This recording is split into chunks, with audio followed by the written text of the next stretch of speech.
finale. So wanted to give us out with a bang for 2025. We got Waja coming back from finishing Kilimanjaro. How's it going, buddy? Yes, indeed, man. Thank you. Made it to the mountaintop. I saw everything I needed to see, which included a win, a league win for us. I went to the top, and that's why I foresee it from the clouds, bro. So, What a win it was. We had the North London Derby. As our listeners know, we are huge Arsenal fans ourselves. But I want to thank everybody for giving us some tune ins. Thank you for liking, thank you for subscribing. If you're new here, please like and subscribe. We really appreciate it for Them Boys Watch Footy. Trying to give you all the great things within soccer analysis, all the amazing things that really come with the sport within the U.S. as well as the globe.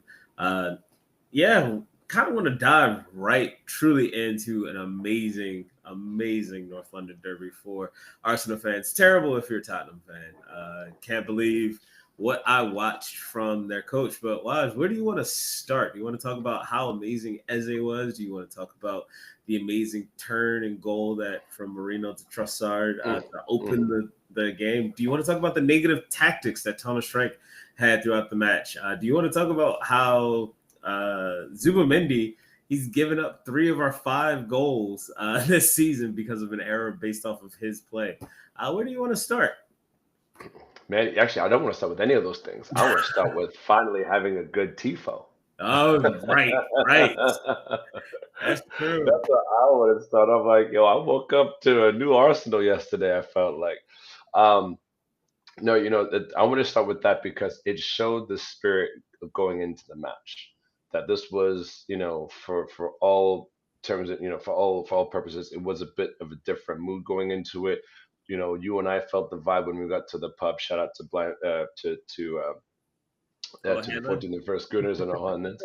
Um, but we felt the vibe there. We could see it when we were checking what was going on in London, and we could hear it in the stadium.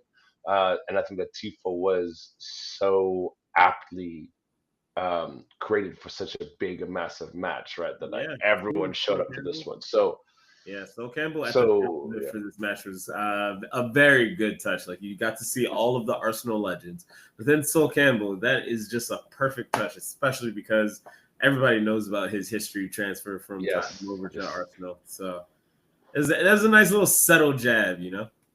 It really was, especially with with having him. He's made multiple comments as they having the smirk. There Oh, was so many little things yeah. that I think we can read into and we can overread into them. And I love doing it because I'm just going down the doom scrolling and the rabbit hole of internet theories behind certain things that happened yesterday. Yeah. Um, but I think it was such a special day for not just for Eze, and we'll get onto him in a second, but for Leandro Trossard. I mean, he has just been having the most standout season, and to think that he was going to almost be transferred and sold last year, or Not almost. in the I was break, it picking was them very out. close. Yeah, He I was was picking them he out. was he was very much out, Yeah. one foot out the door. And he's come back. Arteta, has said that he really was vocal that he wanted him to stay, and clearly this was a matter of trusting the process because Arteta saw something that we did not see. Yeah. He's been performing, but nothing like what he's done in the matches so far this season. So I think for that goal specifically, with that beautiful love for Marino, getting on the outside of his foot, turning the way he did, and just scoring it in that fashion was just chef's kiss. Yeah, it was. He's Trossard is our most clinical finisher at Arsenal. It can completely be seen. Like that goal that he had against Sunderland to get us up 2-1, where it's just top bin. Yeah.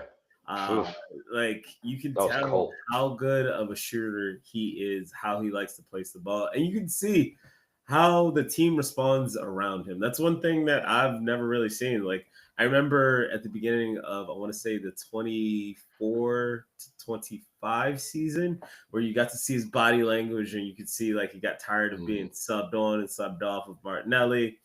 And there was this one match against Aston Villa where you could see body language wise, he just wasn't in it. He Yeah, scored, he did his goggles celebration, but his body language just like defeated, and that's where the I rumors came remember out. that. Like he wasn't really trying to be at Arsenal anymore. He wanted to have standout football, and he had a really arduous year last season. Like even though he scored, he was still like a lot of people were just really testing like, does he want to still play for the club?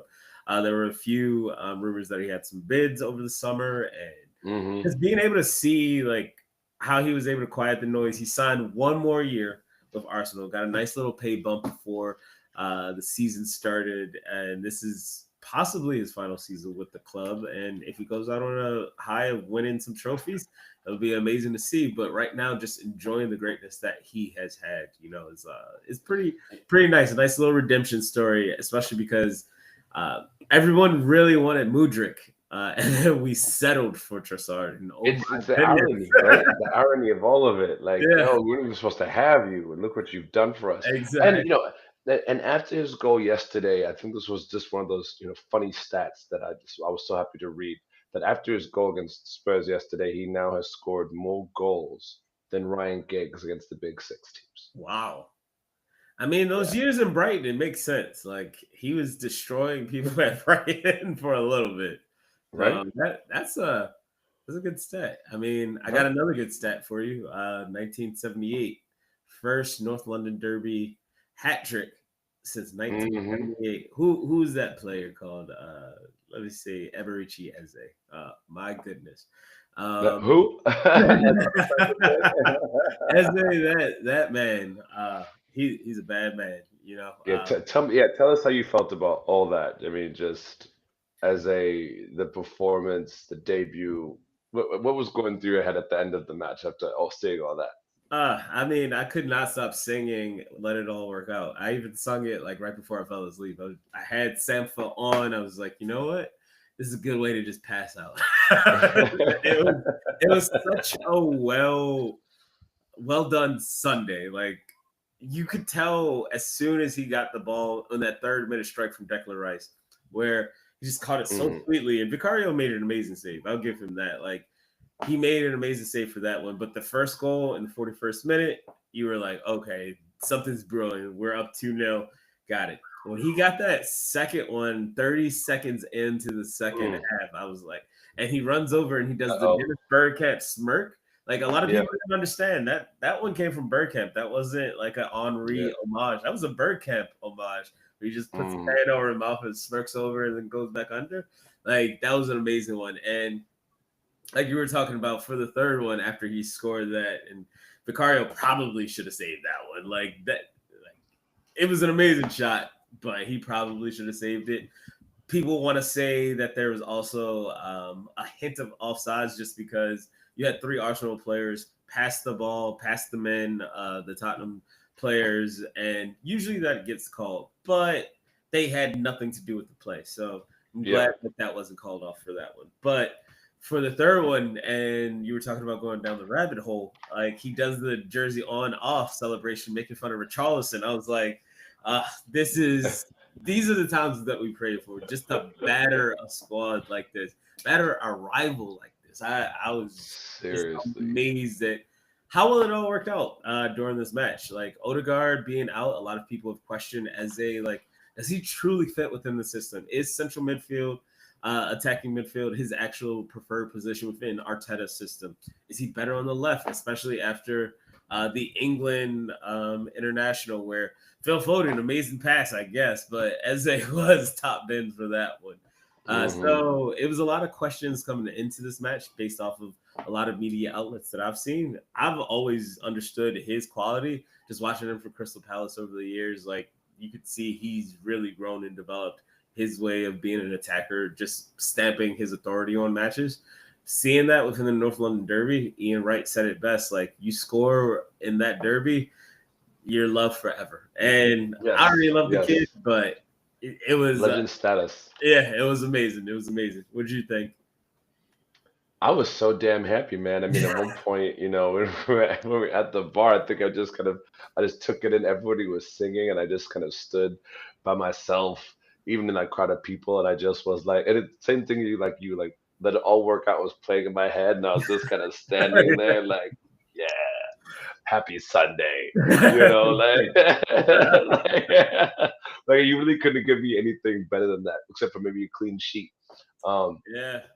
but Speaking about the gotta clean give sheet, Richarlison something to give Big Gabby to make fun of Richarlison for. So I'll take agreed. that. But nah, that was honestly that was one of the best derbies that I've seen in a very long time, and it was which says a lot because we've had some really fun matches, and Yeah, we've yeah, had that this that 5-2 derby match that it always just pops into my head like the hmm Lamella Rabona goal, but then right after that it's just battering, and I'm just like, huh, like Arsenal has had a lot of good wins. I would say the lowest point was when Arteta lost 3-0 against Tottenham, probably in that, I want to say either his first full season in charge yeah, I or remember like, that one. yeah, that one was like, wow, that I wasn't calling for him to be out. I think that was when you started calling for him to be gone.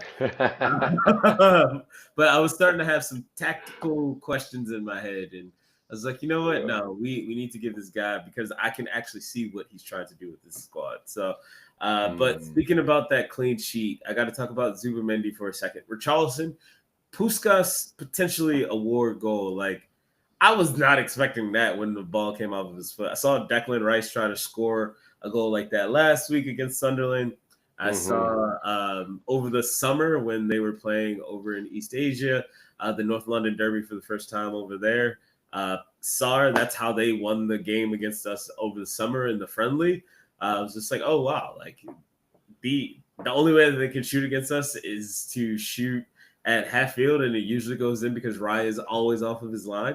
Yeah, But I yeah. gotta say, Zubimendi, I know you like to play and carry the ball, and you try to carry the transition, but sometimes it's okay to pass back or pass forward and just dump the ball out of hmm there. Like try to run your way out of space within the Premier League. It's just not going to work.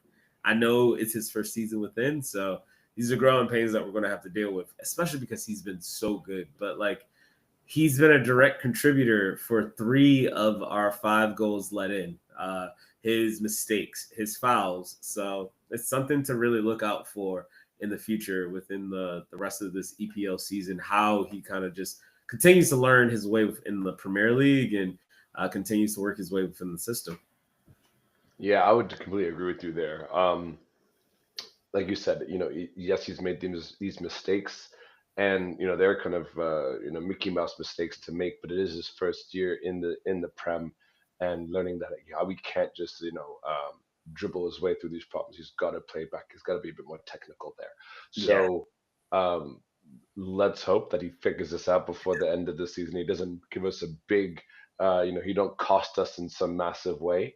Mhm. Um, we've got Bayern on in 2 days, and that's the type of game. Even Chelsea this weekend, where he will likely be playing, and that's the type of mistakes that we can't afford, Yeah. particularly against the Champions League. For sure. So hopefully he recognizes it because I'm sure Raya read in the riot act was like, yo, you lost me my clean sheet, my guy. Yeah. So I mean, I would be pissed about that. Oh, completely agree. I mean, before we just give too much over to Arsenal, the Hincapié starting over Gabriel and putting in an amazing shift. You have just Whoa, amazing whoa, whoa, defense. whoa, whoa. Before he didn't start over Gabriel. Gabriel's Well, he still started. No, I mean, he started for him.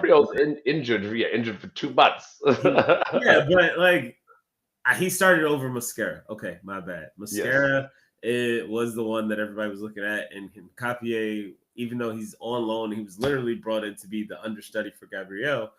Bringing him in to be the starter for the first match, it was kind of hmm crazy to see, and I was really calling for it because I really like his style of play. Like I feel as though he is also a great compliment for Saliba.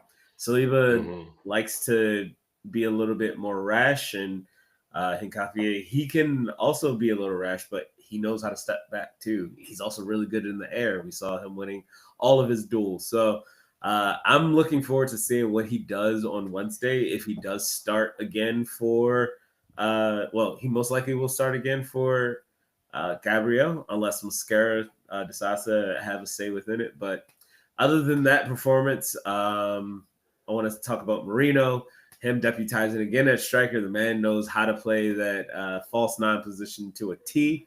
Really enjoy that for him.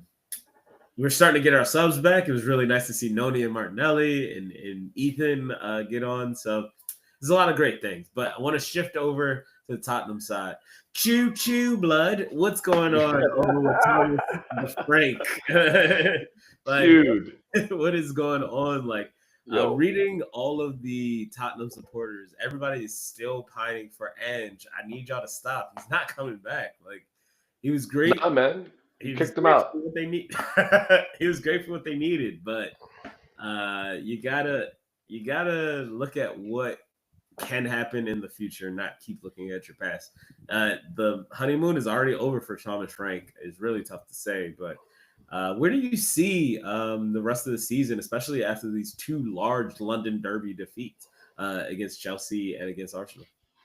Well, I mean, the only thing I can say, which would be in Mr. Frank's saving grace, is that at least they gave Big Ange a bit more time. Yeah. Because just these losses, no bueno, especially coming off of the great season they had last season. Not great season they had last year, but of course, winning Actually at least winning. some silverware. But he definitely doesn't have a lot of time. This is also a World Cup year, so I think the pressure on him is massive, and there's just so many changes going on at Tottenham. Even in the executive level. But the biggest mistake, the biggest shock for me yesterday was the lineup. Like, what was he even thinking? I mean, I remember seeing that go up, and I think I looked back at you, and I was like, "Am I reading this wrong? No, what are you doing?" Yeah, he went way too defensive. You were way too defensive. Yeah, and Arsenal's just going to keep on pushing and pushing and pushing. Yeah, and come on now, it's us. Like, we're gonna give you everything, and it's home. Like, that you couldn't just sit back on us and just let your little boys, especially with as many injuries as they had, to their starting 11. We do too. But I mean, but they've had mad injuries, and then they're trying to play defensive too, instead of actually trying to bring the heat. I mean, you've got Richarlison as your striker, and yes, he scored one against us, but still, I wasn't really scared. But knowing that they didn't have Xavi Simons, knowing that they didn't have all these players on, and they were playing. I don't want to hear that. He had 45 minutes to put a shift in. He's also like their big summer buy who's supposed to get replaced as a very disappointing. He was disappointing. He's just a smaller guy within the Premier League. It's going to take watching some of these German attackers, German league attackers, Bundesliga attackers. It's very difficult to see where they're going to start like doing well within the Premier League. You have Woltemende over at Newcastle killing it because he has the striker profile of a Premier League player compared to what I'm seeing with Wirtz and Xavi. It's not looking great for them as attackers because they're getting easily pushed off the ball. They're not looking up to speed 100%. in the Premier League. So when you're buying as a Premier League club, really like dive deep into your analysis for the new word of the day. For anything that is going on with German attacking Bundesliga attacking players, because it is very tough to see like the good things that are going to be happening with them. I'm sorry, bro. Yes, and to all those points, but a 12-year-old novice of FIFA could have told Thomas Frank that was not a bad tactic. Oh, that was not a good tactic. Yeah. So, but he's what he has. Shame on him. But choo, blood. Back to the station you go. Also, think about it like this. One thing that we saw that really helped out Tottenham within the Super Cup was them playing that defensive and letting the game come to them and then breaking on attack. That's how they got that lead, and then it just they weren't able to withstand it. They lost in penalties. Now, the one thing that we didn't see in this match, like we saw in that earlier match over the summer, well, beginning of the season, was them get the goal first because they couldn't stay that compact against Arsenal. Arsenal was coming No, wave after wave after wave, and then we broke them down for the one over the top, and then after that, it was it wave was a after wrap. wave again. Yeah, exactly. Like you have to change your tactics, and I'm sure he tried to change his tactics at halftime, and then suddenly, as they scored the Yeah, second, he did. He went yeah, from a 6 to a 4, and as he scored in 45 seconds, I'm sure yeah, he just was like, "Damn!" yep, Like, so how much do how much do you want to question your plan at that point? yeah. So I think at that point they were just defeated, Yeah, and then it is a defeated match. It's going to be very interesting to see what they have to do. They're coming up this week against a pretty big club in PSG. So no, we'll see exactly. It's not how. getting easier. Like Yeah, you it's went not from getting easier for them. now you just got Dembele and these guys running at you. So like Yeah, so enjoy. yeah, we'll truly see what happens with this club, but it is not looking good for Tottenham's manager Thomas Frank. All right, on to the next one. Manchester United. Oh my goodness, TC is Yo, not here to defend yeah. the honor of his club, but I watching, haven't asked. Oof, yeah, that was one of tough. the It was tough to craziest watch. red cards I've ever seen in my life. Idrissa Gana Gueye decides to slap his own teammate Michael Keane, and he gets the red card. I thought it was just like I thought you could just interact with your own team, but like the ref deemed it wrong, and Nah, son. he Nah, just son. He let slapped it him in the go. face, and then he Will Smith him. It was ridiculous. Yeah, Um, but that was it in the was 13th ridiculous. minute. Yeah, it was mad early. So I missed the slap. Just uh, once again, I've missed the slap. Once okay, again. okay. But Um, then but Dewsbury I mean, Hall. I saw obviously I saw the replays and everything. Just was like, God damn, Yeah, that's gonna but hurt. then yeah, but then after he gets kicked off, Manchester United you would think would be a shoe in to win, but Dewsbury Hall in the 29th minute decided to have a different say. Beautiful, So had beautiful. an amazing counterattack goal against Manchester United, and they were able to hold on the entire match 1-0. Bro, So I was Waj, what do you think about this match? Like what's going on with this squad, Manchester United? so the first of the Drewsbury Hall goal was just a thing of beauty. Just the whole build-up play of it was absolutely fantastic. The shot was fucking just was fire. It was a Yeah, rocket. I just absolutely loved it. The celebration, the whole thing, um, was was exactly what you want to see out of football. It's, just as a hate watch, that was perfect for me. Now, Man U, I mean, they came with the heat. I gotta say, I mean, everyone. We felt like everybody on the team was taking a chance. Even Lamens, even the goalkeeper was trying to get a ball in. But Jordan Pickford was playing one of those games yeah, that he was like, "You shall not pass." I mean, nothing was getting past him, bro. It was ridiculous. He was jumping up and down like a grasshopper, bro. It was yeah. crazy. Well, this So, is why uh, people still question, like, why is Pickford England's number one? These are the matches that 100%. why. This is exactly why. This is exactly why. When he plays like this, um, that I mean, it was mad. I think that very deserved, especially playing with 10 men down, that they could actually survive that.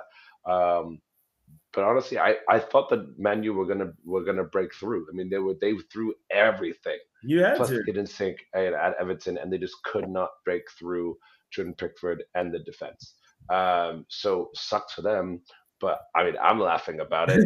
So, I mean, but if you but look at it's absurd to see a squad like Manchester United who's on the up and up, and they got definitely. so close to breaking that 5 game, like going on a 5 game winning run, and Everyone just wants to see this boy cut his hair. yeah, that kid's never cutting his hair. Just get the money, just get the bag of Head and Shoulders or another shampoo company, and just keep it moving. For real, for Be like real. Troy Polamalu of England. It is okay. So, but like Manchester United, I'm really looking at some big. I know a lot of fans, especially because this game was at Old Trafford. Like I know a lot of fans Hmm. completely pissed off. Like Xerxes, what were you doing? Like you finally had a chance to Yeah. start after the season. Like Sheshko has been taking your spot, and you come up with a dud, especially in a match where the squad is Hmm. man down. But it then begs the question again. I know this came up before, and TC has pushed back against me, but hey. a formation, sometimes you need to tweak. And if you can't tweak against the smaller clubs, like changing up your entire way how you want to attack, something's up. I know you want to say like you know exactly what you need with some of these squads, but that is not acceptable, especially for a squad that's only playing one game a week. So Yeah, I don't know what else Manchester needs to do, but they really got to find some form if they want to be able to get back into Europe next season. So, preach, yeah. preach. All right. Honestly, like, More Premier League roundup. Let's go with the destruction over at Anfield. I don't know what is going mm. on with Onslaught. He only lost 4 matches in all competitions last season, and now he's already lost 6 matches just within the Premier League. He's been knocked out of the Carabao Cup. FA Cup hasn't started, and they've lost. Have they lost a few matches in Champions League? I'm trying to remember. I but sheesh, actually, have I? Let me check. As I recall, I believe it's all just it's all been in the Prem. Just They doing my have consultation for this one. so Liverpool They has lost to Galatasaray. yeah, they lost to Galatasaray. So they only have one loss within the Champions League. But Yeah, on a yeah. slot, losing 3-0 to the Sean Dyche, the real big burly men of Mm. the Premier League now, Nottingham Forest, who were at the bottom of the league, bottom of the table. They were treading water. They fired 2 managers within 3 months. And you let them go into your house and beat you 3-0. Mind Beat you, you down. last season they did go into Liverpool and beat them last year 1-0, but they had to play the best football under Nuno that we've seen in a long time, and that was when we had to start taking Nottingham Forest seriously. This season, after going through Nuno, after going through Big Ange, and now getting Sean Dyche to try to run his course, especially now this is his first time getting to play in Europe with the squad, Right. he was able to come over and just somehow beat a Liverpool team that actually had a full week of practice together with some of their players, and it's 3-0. What are you seeing, Waj? What is the issue that you're seeing right now with Liverpool? Is it fixable? I think that's the big question. I've said it earlier this season that it's still early until Christmas. I think things are still early, but I mean there is their position right now. What are they? 12th? Uh, you know, Yeah, yeah, the 12th, right, with 18 points. They're a -2 goal difference. I think for them, even winning the league is now is very much slipping out of their grasp, and it's highly unlikely. Can they make Europe? Sure. But there's definitely a lot of cracks that we didn't even see last season, right? I mean, Slot had an amazing breakout, freshman season with Liverpool, and the now we're seeing best. all types of cracks. Yeah, we're seeing cracks across the team from defense all the way to the front. Salah's not having a great season. Van Dijk's not having a great season. It just feels like the team is disjointed.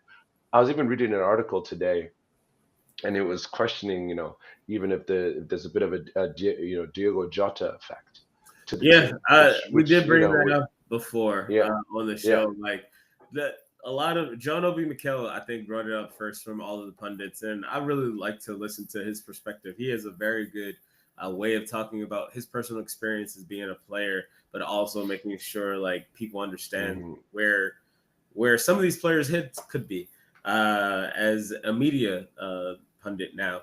And he did bring up like a lot of people are probably still a little down after Diego Jota's passing and haven't really had yeah. a chance to properly grieve, you know? No, absolutely not. So I think it's a combination of all of those things. Um, and there was flying on such a high that perhaps now that things have slowed down, it's almost like they're looking at their almost like a new manager again, Yeah. you know, and this new team, and just they spent a lot of money, spent a lot of money. They've had a lot of disappointments for their new buys. Yeah. So I think, like I said from the beginning, it's a litany of things that are it's a bit of a snowball effect. I think it was one or two things, and now what was a bit of a pebble is now going to be starting an avalanche, possibly for Liverpool. for Let's wait to sure. see what happens through the new year. Yeah, And I think by Jan 1, if they've not pulled things around by the beginning of the year, then I think it's time to make room for that that's number a one spot. that's a big one. I was thinking that you were about to say Arnold Slot was supposed to be released by the end of the season. I was like, you heard it here, Oh, folks. You I heard it mean, here. listen, I would, I don't know, I don't know, A I don't man think wins Liverpool the would do Premier that. League, then just gets Yeah, let for the next season. I don't know. That's a big one, but I uh, think he's gonna have to make. I think he's gonna have to make quite a few more mistakes. But if he doesn't turn around the ship quickly with the quickness, my friend, yeah, like this man is the Flash, then yeah, then they're gonna be. I mean, they're not gonna be in Europe, which means that he's out of a job. yeah, very true, very true. I mean, some things that I'm thinking about. You have the Konate row, which he's flirting with going to Real Madrid. Is he still thinking about that? Is he just biding his time until he's able to leave on a free transfer? And that's where his mind is. You can see right now him and Virgil are very disjointed in how they defend. Yep. Yes. Also, we can't even blame the wingbacks anymore. I know how people love to talk about how bad Trent was in defense, but it wasn't this bad on the right side. Connor Bradley, Mm-mm. Frimpong, sometimes Soboslai. Like, what's going on these wings? Kirkez is he looked amazing over for Bournemouth last season. He's looking a fish out of water right now on the left Yep. hand side. Robert Roberson, he's been coming in just to deputize, but you can tell he's long in the tooth now. Like he's not doing the things that you need him to do as a left back for that scheme. I love it, but Isak, I wanted him for Arsenal over Gyökeres, but then I looked at it and it was like, The irony once anything again. can happen. And even though Gyökeres is currently injured, currently tending, Isak is a very oft injured player. I thought the Hugo Ekitike move was brilliant. Getting Yep. them both was insane. And then at the very beginning of the season, that win streak when they first started off the year, you were like, oh, this team is like poised for greatness. And then Yep. Yep. Bale just completely have fallen off. Verts, we've already talked about. Salah, I don't know what's going on. It just looks like he's old and tired now after signing that new deal.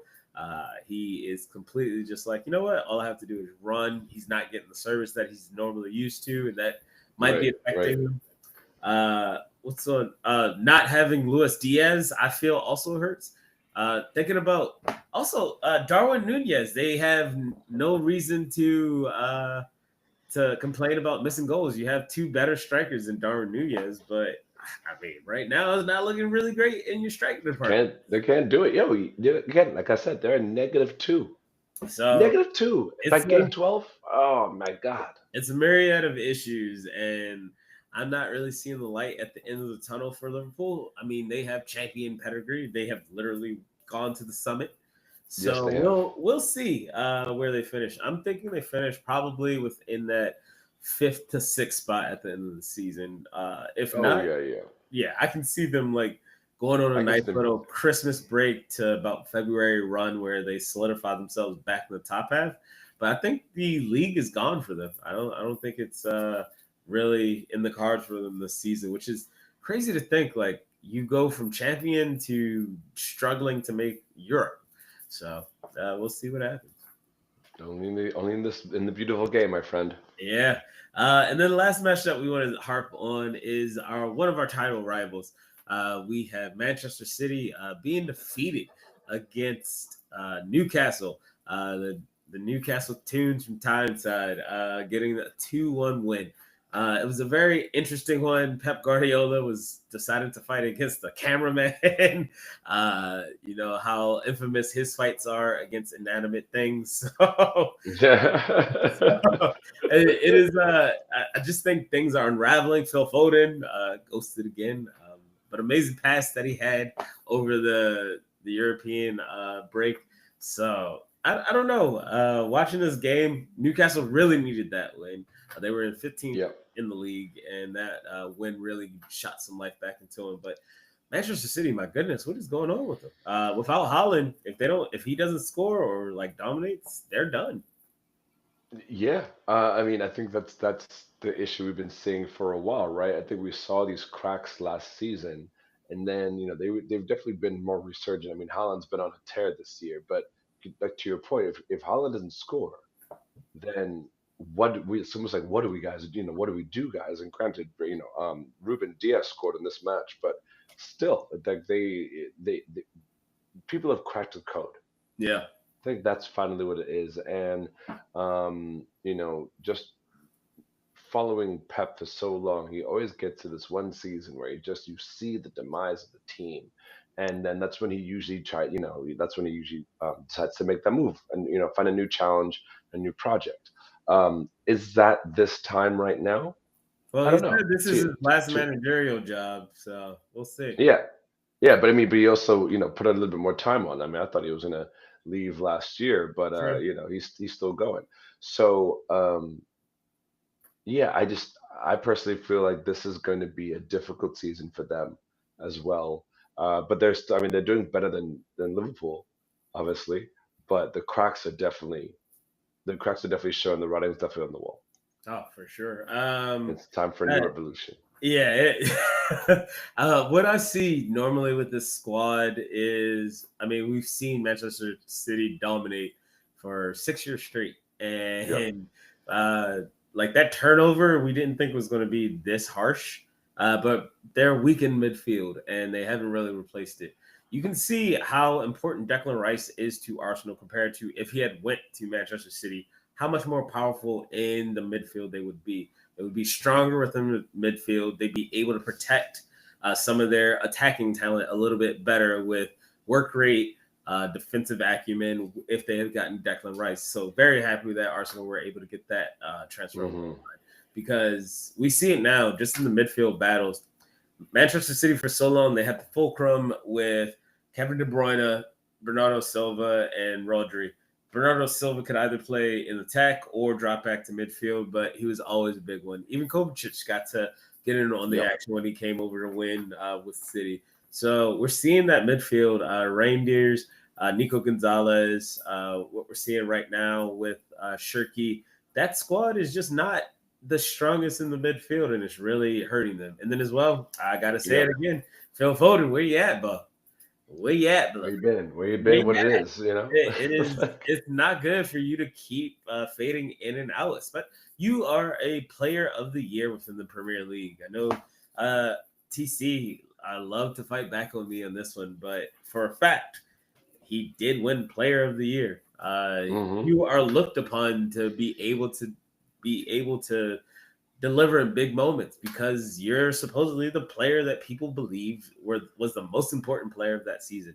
Yes, it's in a vacuum, but you're supposed to be able to parlay that into results. This is your team now. Holland is the scorer, but now you just got to push through. Like you got to be able to take this team not fully on your back because you do have a Ballon d'Or winner in Rodri who is hurt, but you're supposed to be able to put in some better performances than what we're seeing. So Yeah. No, that's hundred what I'm percent. seeing in City right now. It's just not looking great. Also, Chelsea is on the horizon. They are 6 points behind Arsenal. Got a big match on Sunday. They won their match. It was a very nice ho hum win for them. So Yeah, it really was. So yeah, let's just get through this next week. exactly. All right. Before we get on to our main topic of talking about the Champions League, we're gonna give some love and some props to the NWSL winners in the Gotham FC ladies from New York, New Jersey. Yeah, yeah, yeah, yeah, yeah. These women were able to win in the 80th minute. It was a Rose Lavelle goal that was able to be the deciding factor in the NWSL Championship this past Saturday. Really amazing to see that these women are consistently just like that great at football. I actually had the opportunity to go to a few matches over the summer to watch them up close and personal. That stadium is rocking for what I was at, and being able to see another champion another championship come through with them is pretty amazing for me to be able to experience. So very happy for those ladies. But the storyline, I know that we had Mav, the filmmaker, on, and he would always talk about the storylines for the women's game, and that's how you get people on. So the storyline from the NWSL Championship is from the Washington Spirit side. We don't know what Trinity Rodman is going to do, but right now it's a big fight to be able to keep her at the Washington Spirit or the NWSL in total. Right now, some big money moves are coming over from across the pond, and a lot of people think she's going to be gone. So, Waj, we'd love to hear from you. What do you think about Trinity's potential move away from the NWSL? I mean, I think it's the only obvious move that she should be doing at this point in her career. Really? You know, NWSL got a lot of talent. it's got a fantastic talent, but it's time to go abroad. Time to go abroad and apply your skills abroad in one of the other leagues, and then she's got plenty of time to either come back to the states or stay in Europe, and get some more championships. I mean, I think she's got a lot of options right now. Um, and with time until the next World Cup, that it's kind of perfect time for her to go and see if the grass is greener. Come over to Really? England. Oh yeah, I would love to see her playing in the red and white for England with a Mm, couple of other compatriots, or just seeing her honestly in England in general. But let's be serious. If she decides to stay in the states and go to another team, I mean, she's gonna do fantastic. I think agreed. she's in a very good position in her career right now, especially coming off the injuries. But coming off that, she was sidelined for quite a bit last year. So I think Yeah, also maybe in her mind, it's time for a fresh start where she can, find a new place. She's recovered and really just, see this next chapter in her career. So yeah, I'm excited to see either way, wherever she ends up. It's gonna be, I think it'll be pretty interesting. I mean But I it's will tough say because with some of our other teammates, sorry, the last one last yeah, thing, with some of our other teammates also going to the States. yeah. Sorry, going to England. I'm sorry, going to England. Maybe it's a good time to go. Maybe Naomi Gurma's calling up and like, "Yo, get on that Arsenal kit so we can have our rivalry matches." Yeah. I can, man can dream. No, man, I would love to see her in the red and white as well. I mean, seeing Alyssa Thompson over with Chelsea is something, especially because she was able to get her first goal for the club against Arsenal. That was a really crazy derby match over with the women's league in the UK. But bringing it back, it would be a huge blow, to Washington, because Washington, this is their second year in a row making it to the championship and losing. They lost last year to Orlando FC, to Marta, Mm. so that was a very Cinderella run for that squad. And we thought Trinity definitely should have been able to take honors back then. And then now, their squad not even getting a goal in this match against Hmm. Gotham FC. And Trinity, you see her at the end, just like looking at the confetti and just walking off to her hubby Ben Shelton. So it is definitely tough. I'm more of the ilk of trying to keep her in just for the growth of the game, but definitely understand like money opportunities don't come this far and wide often. And you've been an 100%. ambassador for the club. Sometimes you just got to do things for yourself and Yeah. keep pushing.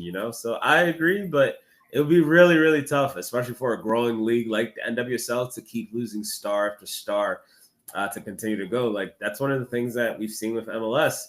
This whole salary cap, even though NWSL doesn't have a salary cap anymore, you do see like some issues still coming up because revenues aren't as high as people want them to be. And in the over in Europe right now, you can actually spend money. Barcelona could spend money. Real Yep. Madrid can spend money. Real Madrid's women can spend money. You have uh, They're breaking PSG. records. Yeah, exactly. You have PSG that can spend money. You have Arsenal and Chelsea that can be able to spend money. So it's a lot of different opportunities for you to go and grow. But I don't think the level of play is that far off between Europe and NWSL, honestly, just because, No, I agree with you there. I agree with you yeah, there. It's there's a lot of definitely good players that come directly for yeah. NWSL. Yeah, the margin is definitely getting smaller and smaller, but I just think again it's about finding a new challenge, getting paid what she's worth, and finding a new project, that's gonna be out there that also just gonna upskill her before she has to get ready for the World Cup in what, 2 years, Yeah, two and a yeah, half. very true. True. So So love to hear from our listeners. What do you guys think about Trinity Rodman potentially leaving NWSL for another squad, either within the NWSL or going mhm. over the pond to Europe? So love to hear from and, everybody. and where would you like to see her go? Dream Oh, scenario, our yeah. listeners. Dream scenario. Where would you want to see Trinity Rodman end up? Agreed, agreed. All right, Champions League. We have some bangers this week. It's been the first time since the international break that we have Champions League back, so we get some of the best football matches left. Outside of Arsenal Bayern, what match are you looking forward to the most this week, Watch? Oh, so this week is actually there's a lot. There's a Yeah, lot of there's just so many matches. Obviously the Arsenal one is for obvious reasons is my most important, not just being a fan, but it's time for that revenge arc. yeah, Um, but I'm very interested in the Chelsea Barca match. very much so. I think that one would be a big test for Chelsea, especially seeing as we're playing them next. It's not an easy week for either of us. Hmm. So I think it's just in general for the two matches we have coming up from either of us. It's just going to be a bit of who's going to be able to be standing at the end of 90 minutes after Saturday. Um, Liverpool PSV. I think that's going to be a good match purely because Liverpool need a statement win, Yeah, and they're going to be playing against the Dutch side. So for on slot, that could be pretty interesting. yeah, They should win it, but if they don't, then like I said, the cracks are showing. Um, Man City Leverkusen. That one, it's not the highest on my list, but again, statement win for Man City. I think it's vital for them to come out with that just with a definitive win. Um, but I think Atletico versus Inter is going to be one of my most anticipated games. It's really going to be a clash of styles, and so that one's definitely going to be definitely one to keep your eye out on. And then lastly is PSG Tottenham. hmm. That one is going to be as we said before, can what can Thomas Frank do? Can he actually bring this back and kill the kings of Europe? Yeah. I think I don't think so, but but you never know. So I think that'll be. I think there's so many good games this week, but the biggest one, I guess, bring it all back, is the Arsenal match. That it's Agreed. the revenge arc, and it's after we've just taken out his former team. Now we're coming for you, Mr. Harry Kane. So, and uh, Bayern right now are on an amazing record this year, right? I mean, Yeah, they're undefeated, yeah. and they've just been carving out people left and right. They just came So back from 2-0 to win 6-2. yeah, So exactly. So it's a great time to go play them and see if Arsenal has what it takes uh, to take on no, sorry, they're number one, we're number two in the yep. table right now. So it's the number one versus number two spot. There's a lot of different emotions to be running high on Wednesday for that one. What do you have? Which ones are you looking out for? So outside of the Arsenal Bayern match, I'm looking at two specific matches that are near and dear to my heart. Tottenham Okay. versus Monaco, because that is the return of Paul Pogba. I'm really, really happy to see him back on the pitch. He's got an opportunity to make it to the World Cup if he does well. Monaco is still in Champions League, so if he can keep them into the next round, very excited for his opportunity to try to make it to the World Cup for one last time. Paul Facts. Pogba winning for France, like some of those assists that he had in that World Cup campaign were just amazing. So want to see that. Napoli versus Carbag FK. Now this is a crazy one, but Carbag they play really well, and Napoli Conte has a really really hard time winning in Europe. Hmm. He in his training sessions he runs his team ragged. Now Carbag, the reason why I bring them up is specifically they had the 2-all draw against Chelsea. Now, Carbag, we played against them in the Europa a couple Yeah, years yeah, ago, yeah. and Hmm. they played us pretty hard in two legs, and it took like especially in their home match. It took like it was like a in-minute goal that got us through after the first round, and then the second round we got back at the Emirates and we were able to run ragged. But Carabag, I think, are a good squad, especially for this type of campaign within the Champions League, where it's a full season. People don't know how to play against you, and you can bring it to a lot of different teams. So really looking at that one. Marseille and Newcastle.